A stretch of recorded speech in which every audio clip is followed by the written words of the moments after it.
Année 2016 et aujourd'hui nous vous offrons sur ce plateau le révérend pasteur Gustave Ambendze. Voilà, j'ai bien prononcé. Nous nous sommes déplacés carrément vers vous. Bonsoir révérend Gus, comment on vous appelle? Oui, c'est vrai. Bonsoir Pajako, c'est un privilège pour nous de vous recevoir. Et merci d'avoir pensé à l'autre côté du fleuve.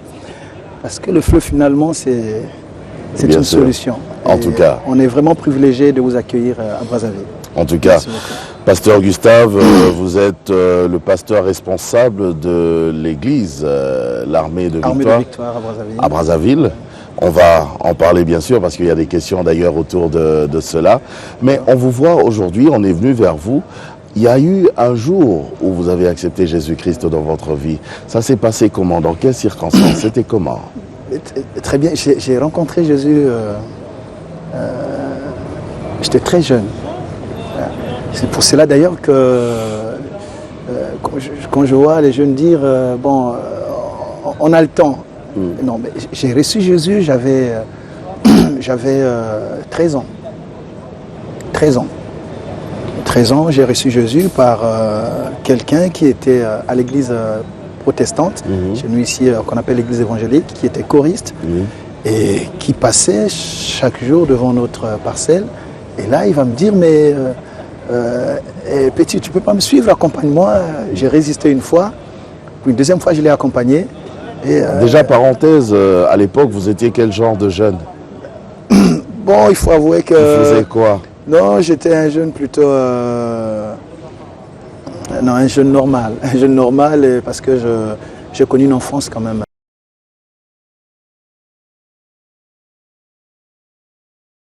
difficile. Donc, je n'avais pas les moyens de me permettre les folies que tous les jeunes pouvaient se permettre. Dieu merci, ça a peut-être servi à quelque chose. Oui. Et donc c'est comme cela que ce monsieur qui passait là, devant notre parcelle, qui était dans la même école que moi, il était un peu plus âgé, mais il m'a dit, est-ce qu'on ne peut pas aujourd'hui être à l'église ensemble? J'ai résisté une fois, et la deuxième fois je l'ai accompagné. Et c'était parti. C'était parti, j'ai assisté, il était choriste, il m'a entraîné dans la chorale. Je chantais parce que, bon, je me suis trouvé quand même une belle voix. Mais jusque-là, ce n'était pas vraiment la conversion. Et c'était donc à l'occasion des fêtes de fin d'année que là, j'ai senti, à cet âge-là, j'ai senti quelque chose dans mon cœur. Et j'ai senti que je n'étais plus seul. C'est vraiment possible de recevoir Jésus très jeune. Oui. J'avais 13, vers 14 ans, j'ai senti qu'il y a quelque chose de... parce que j'étais orphelin, mon père est mort, j'avais 10 ans. Très jeune. Très jeune. Et donc, mais là j'ai compris qu'il y a quelqu'un qui me couvrait, quelque chose qui me prenait en charge. Je sentais vraiment que je n'étais plus seul. Et c'est ça qui va me pousser à m'engager pour les cours de théologie. Non. Et puis j'ai eu certains cours. Après j'ai eu le baptême. Le baptême. Et j'ai commencé à servir Dieu donc, dans la chorale, comme ça, jusqu'à devenir responsable. Puis j'ai grandi comme ça à l'église évangélique. Et jusqu'au lycée, jusqu'à l'université. Et vous avez continué comme ça dans la parole de Dieu? J'ai continué comme ça, mais sans me découvrir des signes de ministère. Non, Mais c'est venu quand, ça?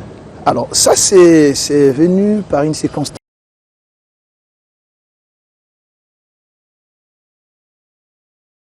Situation, n'importe quelle circonstance, pour faire ce qu'il veut faire dans la vie d'un homme. Alors, j'étais étudiant, je suis tombé malade. Je suis tombé malade, c'était en 94, et j'étais au campus. J'imagine. Je commençais à perdre ma vue. Ah. Ouais, ma vue s'éteignait comme une lampe qui n'a plus de pétrole. Donc chaque jour, je voyais de moins en moins. À petit feu, ouais, comme ça? À petit feu, oui. Et c'était dramatique. Parce que déjà, par la grâce de Dieu, j'ai pu étudier sans grand moyen, arriver à l'université. Et là, j'ai dit, mais qu'est-ce qui se passe? Et Papa Jaco, c'est là que j'ai commencé à prier autrement. J'ai commencé à prier autrement. C'est souvent quand on est dos au mur, c'est souvent quand on n'a plus de perspective, on se sent abandonné, on se dit que toutes les portes sont fermées. Et c'est là parfois que la prière qui vient du fond de notre cœur, qu'on n'arrange pas, mais là, je parlais à Dieu comme je vous parle. J'ai dit, mais j'ai appris, j'ai lu, on m'a enseigné que tu as pu guérir les aveugles, ils ont retrouvé la vue. Parce qu'à l'hôpital, on m'a dit que je ne verrais pas. Ok. Ah oui, mon dossier, il est encore au CHU là, en septembre 1994. Il y a encore certains médecins qui sont là. J'ai quelques collègues du campus qui peuvent, si sur l'émission, ils pourront voir. Donc, ils ont certifié que... D'ailleurs, le médecin me posait la question, mais est-ce que vous avez des parents qui peuvent soutenir quand même une évacuation? Il dit, mais de toute façon, si on vous évacue, il n'y a pas beaucoup de chances que vous retrouvez votre vue. Alors, c'était... donc, le seul... Est-ce que vous n'avez pas ressenti quelque chose comme... un découragement? Parce que c'est vrai, vous avez quand même accepté Jésus-Christ, vous avez évolué avec lui, et voir comment vous perdiez la vue comme ça... Alors, c'était pas une déception un petit peu? Ce qui m'a aidé à ne pas me décourager, c'est le fait que je n'avais pas d'autre recours. Okay. Parce qu'au niveau de la médecine, on m'a dit il n'y a pas grand-chose. Et on m'a traîné un peu là, sur les devins, les mbikoudi, comme on les appelle. Je vais vous raconter une histoire. On m'amène chez un mbikoudi. Et quand on entre, il arrête tout ce qu'il disait sur les autres. Et il vient sur moi. Oh, mon fils, mais qu'est-ce que tu as fait pour mériter un tel sort? Je te vois en train de tirer par le bâton. Alors, au lieu de me dire que je vais être guéri, il me dit que au fait, il confirme. Il confirme voilà. Que vous serez avec. Voilà, et ça m'a... Sur ce point-là, ça m'a déçu. Ça m'a déçu, et c'est comme cela que, quand on me ramenait au campus... mais pour une personne quand même qui avait déjà... connu la vie de Jésus-Christ, aller chez un mbikoudi, parce que... C'est paradoxal quand même. Parce que, bon, je ne parle pas des pratiques de certaines églises, mais parce que dans certaines réalités, c'est accepté. Okay. Voilà, c'est accepté, ça fait partie un peu de la vie de l'église. Donc il y a ces gens qui sont là, qui accompagnent les pasteurs, et dans ce cadre-là, c'était accepté. Et évidemment, j'ai compris que, mais vous savez, quand on est désespéré, et quand on est désespéré, on est à la merci de beaucoup de choses. C'est pour cela que, pour les gens qui souffrent, pour les gens qui se sentent abandonnés, le vrai recours, c'est Jésus. Et c'est aussi pendant ces moments-là que les pasteurs, les frères, doivent être à côté de bien-aimés qui souffrent. Parce qu'une personne qui souffre devient fragile. Et le diable a beaucoup de possibilités. Parce que même pour Jésus, vous voyez, il dit le diable est parti, mais cherchons une occasion favorable. Donc quand quelqu'un est faible, c'est une occasion favorable pour le diable. Donc, et moi, dans ce cas-là, évidemment, je me sentais abandonné. Et c'est à partir de ce moment-là que l'appel est venu? Voilà, à partir de ce moment, donc, revenant au campus, et là, je pleurais à Dieu.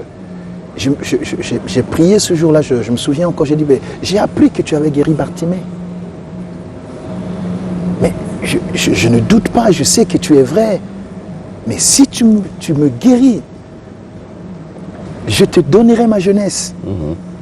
Tu feras de moi ce que tu voudras. Et ça, c'est seul dans ma chambre de campus.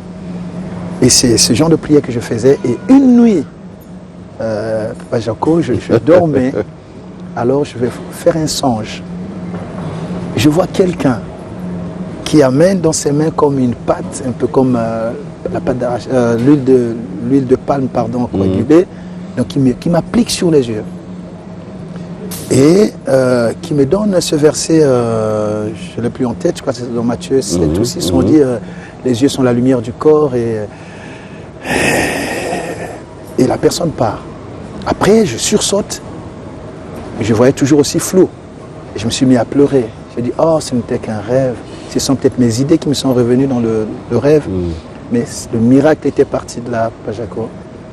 J'ai commencé, tel que ma vue s'éteignait, à partir de ce jour-là, jour après jour, ma vue revenait. Okay. Et jusqu'à ce que j'ai repris encore à lire. Les médecins n'ont rien compris. Les médecins n'ont rien compris. Et d'ailleurs, un jour, quand j'ai commencé à travailler, le médecin passait par là où j'étais, à mon poste. Et j'ai dit, mais c'est mon médecin.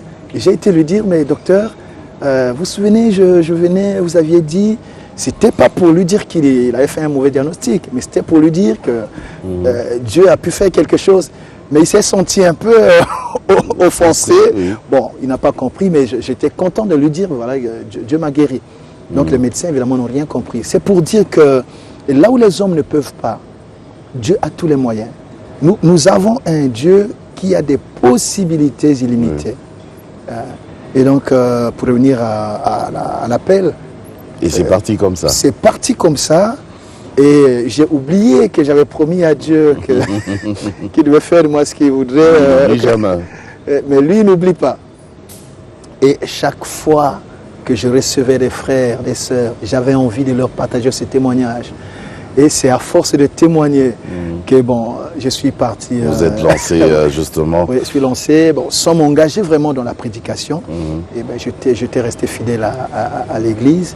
Et voilà. Voilà. Alors, justement, on a parlé de l'armée de victoire, Brazzaville. Mais l'armée de victoire, nous savons qu'il y a un visionnaire, l'archibishop Coutinho Fernando, que nous saluons d'ailleurs. C'est votre père spirituel. Mon père spirituel. Ah, d'accord. Tout s'explique, mais c'est rare ce genre de cas quand même, de voir le visionnaire d'une église appartenir à une autre nation et un représentant dans un autre pays être d'une autre nationalité, qui n'est même pas de la nationalité du visionnaire. C'est vrai. Qu'est-ce qui s'est passé? Comment ça s'est fait? Alors déjà... C'est vrai, c'est votre père spirituel, nous respectons, mais quand même, cette connexion, je profite de cette question pour vous dire déjà comment est-ce que, parce que je vous ai parlé de l'église où j'étais, mais comment est-ce que je suis arrivé à l'armée de victoire? Oui.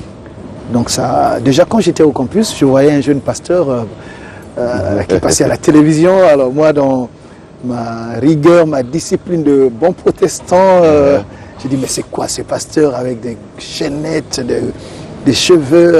Je n'acceptais pas cette image-là qu'il renvoyait. Les choses. Oui. Mais ce qui va me toucher, c'est pendant la guerre de 97 que nous avons connue ici. Et là, on a fui le campus, on errait, chacun devait trouver un abri quelque part. Et là, je vais tomber un soir sur sa chaîne. Et il parlait, il exhortait les autorités d'ici, mais en pleurant. Ok. Donc c'est cet amour qu'il a dégagé, en pensant à nous qui étions sous les obus qui partaient d'un côté à un autre. Quand je l'ai vu, et tout de suite ça a changé l'image que j'avais de lui, l'impression que j'avais de lui. Et j'ai dit, mais est-ce qu'ils peuvent écouter même ce pasteur? Donc cet amour-là m'a touché et je me suis dit, si je sors vivant de cette guerre, je chercherai son église, s'ils sont à Brazzaville, et j'irai prier là-bas. Et c'est ce qui s'est fait. Et quand la guerre a pris fin, j'ai trouvé un travail. Alors, j'ai pas été... j'ai dit, je dois aller là-bas. C'était un mercredi. Donc vous avez traversé? Non, ici, parce qu'il y avait déjà une antenne ici. Il y avait une antenne. Ah oui, il y avait une antenne ici. Il y avait une antenne ici. Et c'est comme ça, donc j'ai tout fait pour rencontrer l'homme de Dieu qui dirigeait à cette époque-là. Ce premier jour-là, je n'ai pas pu le rencontrer. Après, je me suis dit, bon, de toute façon, je ne suis pas venu voir un homme, je suis venu voir le Dieu de ce monsieur-là que j'ai suivi à Kinshasa. Ouais. Et c'est comme ça que depuis là, c'était en 99, voilà, jusqu'à aujourd'hui. Ben oui, mais de là, vous laissez quand même cette responsabilité, alors que vous n'êtes pas de sa nationalité. J'ai commencé frère, après je chantre, diacre, ancien, puis voilà. Alors, Ça, je ne peux pas aussi expliquer, mais ça montre certainement la grandeur de cet homme. Le cœur qu'il a, d'être capable de voir au-delà de son pays, de privilégier Christ plus que sa nationalité. Parce qu'évidemment, c'est un piège pour beaucoup de gens et ça devient un frein finalement pour l'œuvre. Beaucoup de gens qui s'enferment parfois dans leur milieu naturel. Ils se disent qu'ils peuvent servir Dieu qu'avec les gens de sa contrée. Et parfois, c'est un frein. C'est un frein. Le Seigneur nous dit de faire toutes les nations des disciples. Oui. Bon, si vous ne faites des disciples que dans votre petite contrée, des gens qui parlent que votre langue, ce n'est pas la meilleure façon de élargir l'espace. Et moi, je travaillais. Jusque maintenant, vous avez gardé des très bonnes relations, ça va? Avec l'archibishop. C'est mon père. C'est mon père et... Puisque c'est votre père, juste une parenthèse, c'est vrai, ça ne faisait pas partie de mon conducteur, mais juste une parenthèse. Comment vous avez vécu ce petit moment de crise alors qu'il était en prison? Ça nous a permis de vivre son évangile. Parce que c'est quelqu'un qui vit finalement ce qu'il a prêché et ce qu'il prêche. Et d'ailleurs, même quand il est sorti des chaînes, beaucoup pensaient qu'il devait changer son évangile. Il n'a pas changé. Parce que c'est vrai, c'est ce que Dieu lui a donné. Mais curieusement, ça nous a permis de croître. On voit un peu comme Paul. Il n'y a pas eu des déceptions, des départs? Oh, ça ne manque pas. Parce que c'était dur quand même pour l'Église. Ça ne manque pas. Et nous ici, d'ailleurs... Vous-même, c'est votre père. Alors comment vous avez ici, il fallait tenir. On a tout entendu. On a tout dit. Et nous croyons en lui. Et nous croyons en son Dieu. Et ses enseignements nous ont permis de tenir et de garder la bergerie. Les regards des gens, comment vous avez géré ça? On a résisté. Parce que ce qui est important, c'est de ne pas suivre un homme. Le pasteur Coutinho, l'archevêque, qui nous a montré son Dieu. Et nous avons découvert que cet homme était vrai. Au-delà de tout ce que les gens pouvaient penser de lui, cet homme était vrai.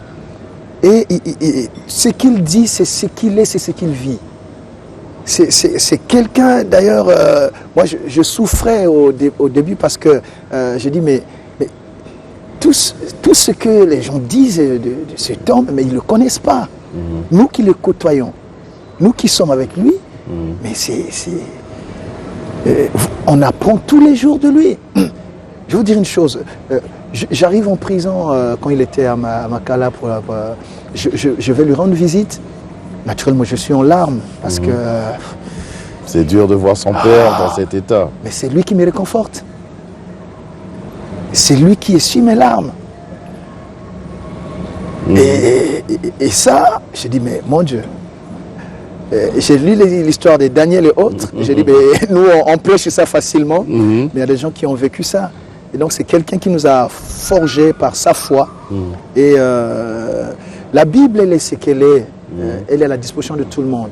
Mais trouver un modèle qui vous permette de vous approprier la Bible, ça c'est rare. Alors, et cet homme-là, il nous a aidé à trouver en lui ce modèle. Voilà. Alors, nous sommes arrivés à Brazzaville, justement, et on a remarqué, on a constaté que vous préparez un événement qui est d'ailleurs, je vais dire, ça va faire 6 ans aujourd'hui, parce que vous avez commencé depuis 2010. Oui, 2010.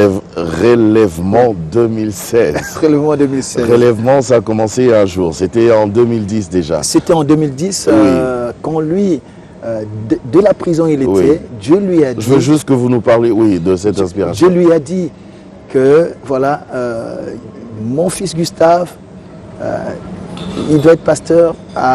Donc c'est de la prison que Dieu l'a convaincu. Et c'est comme cela que je reçois de sa main la note. Alors c'est quoi relèvement. Et donc à l'occasion de mon installation, on m'a dit de préparer un message. Et là j'ai demandé au Seigneur, qu'est-ce que je vais dire aux gens? Et J'ai résisté déjà quand on m'a dit que je devais être pasteur. J'ai résisté. Parce que j'ai dit ceci à Dieu. C'est authentique. J'ai dit à Dieu ceci. Qu'est-ce que tu ne fais pas déjà avec ces grands pasteurs que j'aime et qui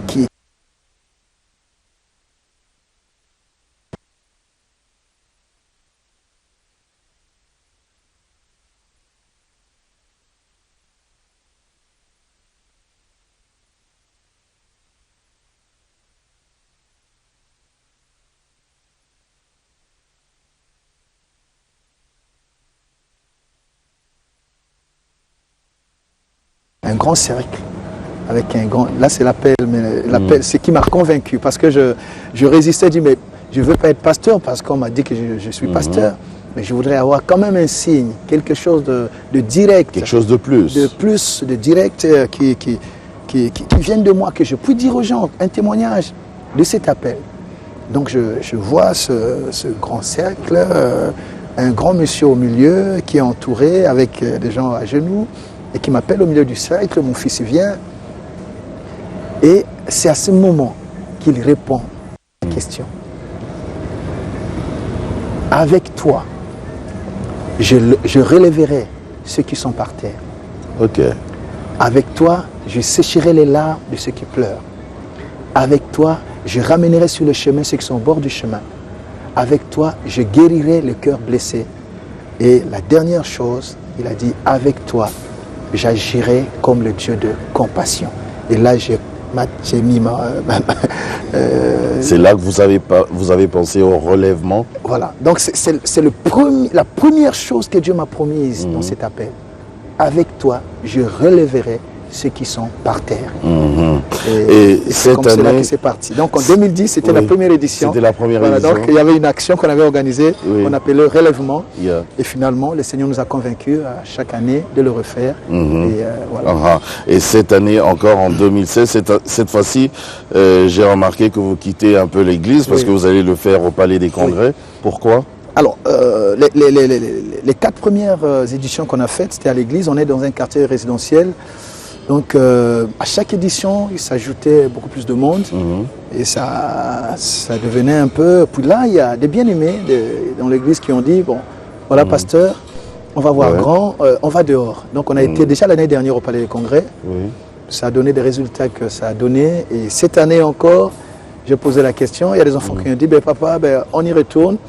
Et donc, c'est comme cela que 2016... Alors, ce sera pendant 3 jours. 3 jours. Du 11 au 13 février. Voilà, 11, 12, 13 février, au Palais des Congrès.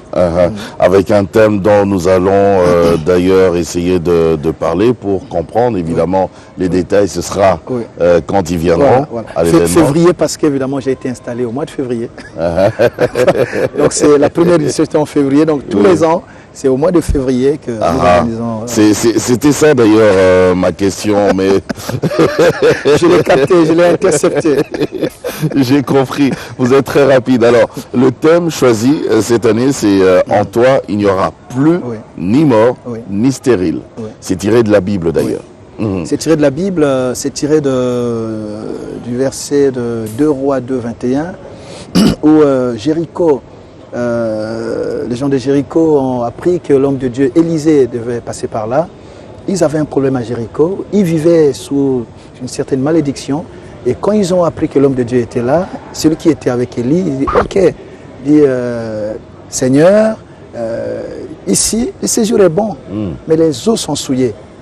Et l'homme de Dieu a pris du sel pour aller vite. Il a pris du sel, il l'a jeté aux sources... donc de Jéricho, et il a dit, voilà, j'assainis ces eaux, et il n'en sortira plus ni mort, ni stérilité. Donc c'est comme l'homme de Dieu a assaini Jéricho. Donc ces moments, ça va être des moments d'assainissement, assainissement spirituel.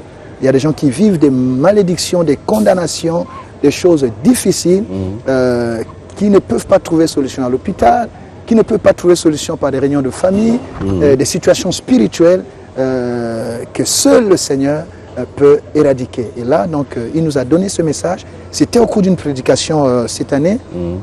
Je prêchais et là, du haut de la chair, le Seigneur m'a dit, le relèvement de 2016, ce sera sur l'assainissement.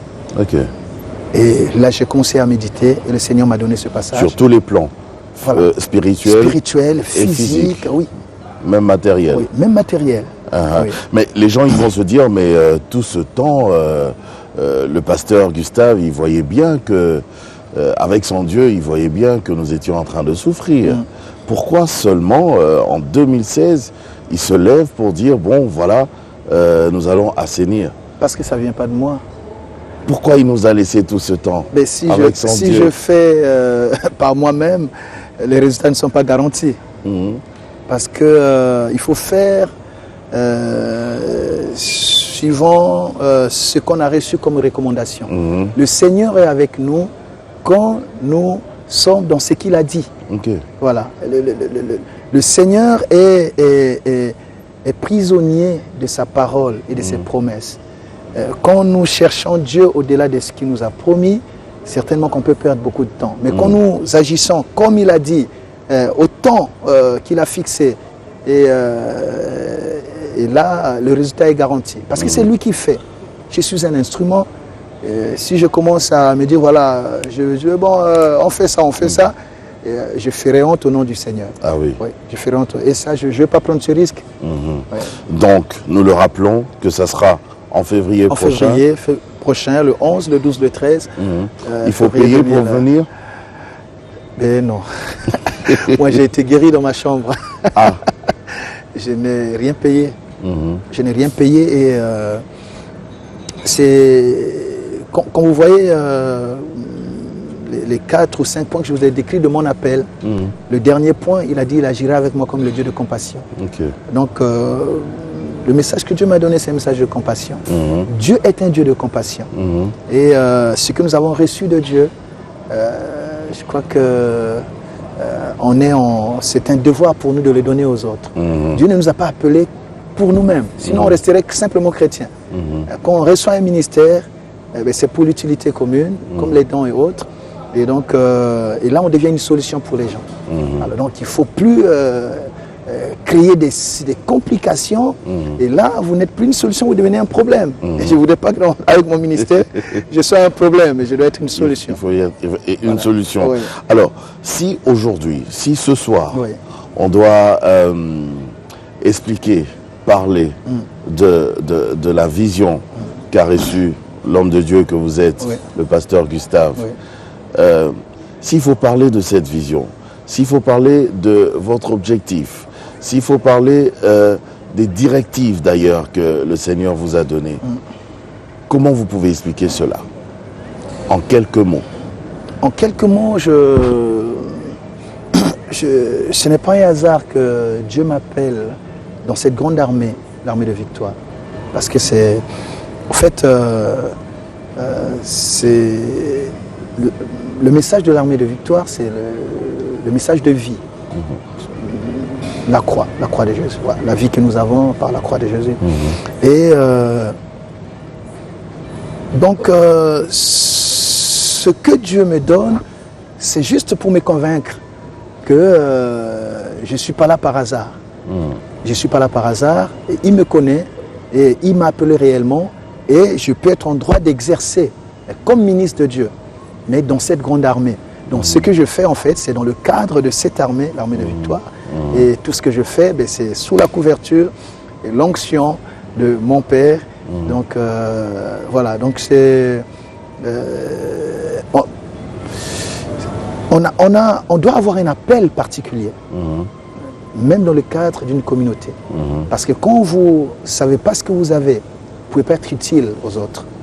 Donc c'est cet appel particulier qui me rend utile dans la communauté et qui me convainc de servir avec zèle et avec détermination, avec sérénité aussi, le Seigneur. Parce que je connais mon appel. Une question de curiosité. On dit qu'à Brazzaville, spirituellement parlant, c'est compliqué de parler de Jésus-Christ. Parce qu'à Brazzaville, vous êtes plus... La population est plus dans les Mikudi, dans les Dzeke, dans autre chose. Comment vous pouvez maintenant parler du spirituel de Brazzaville? Est-ce que maintenant les choses ont changé? Est-ce qu'ils ont évolué maintenant? Il faut avouer que beaucoup sont restés un peu sur ce tableau ancien.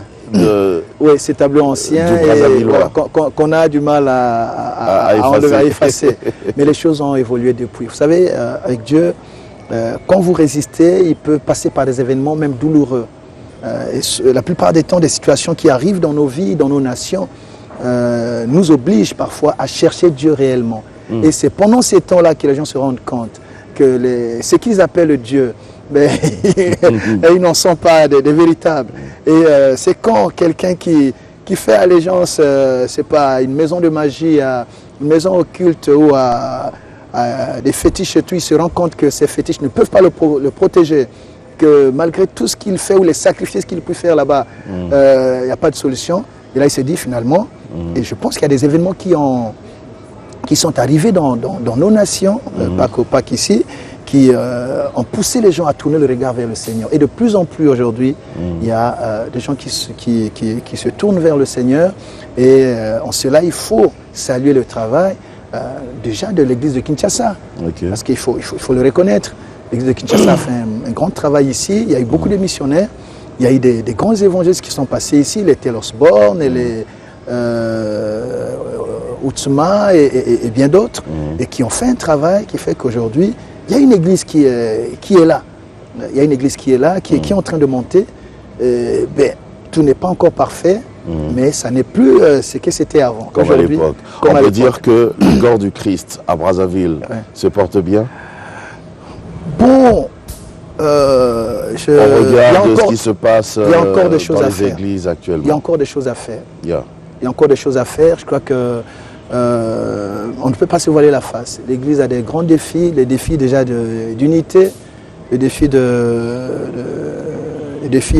doctrinaux. Il faut, sur le plan de la doctrine, sur le plan de...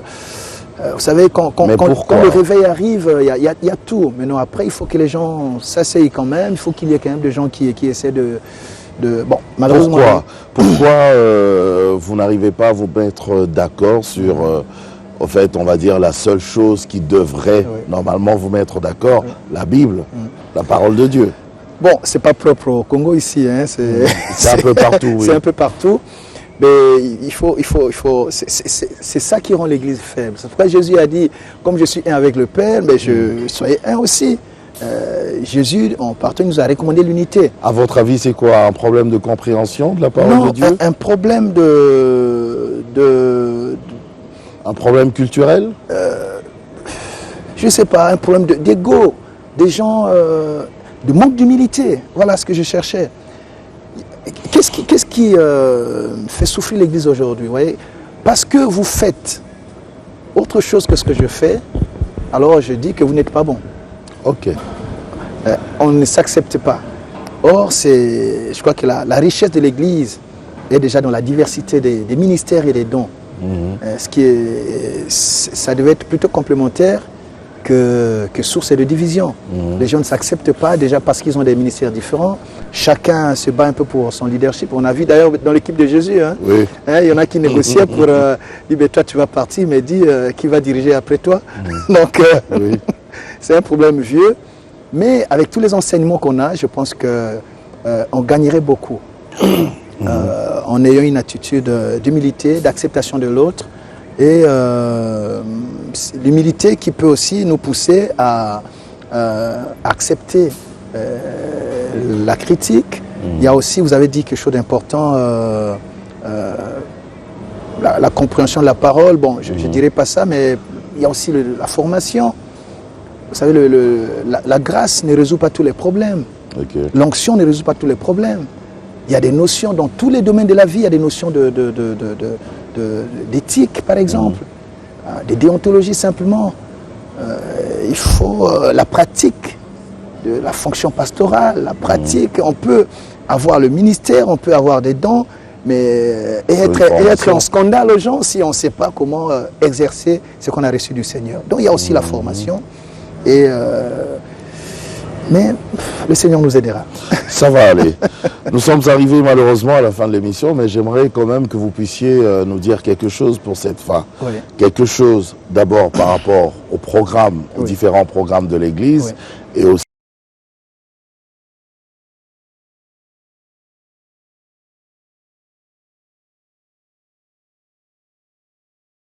petit essayer de marteler.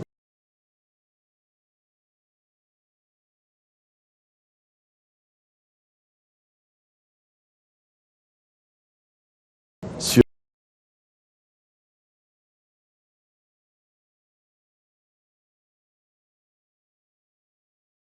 dans les rituels de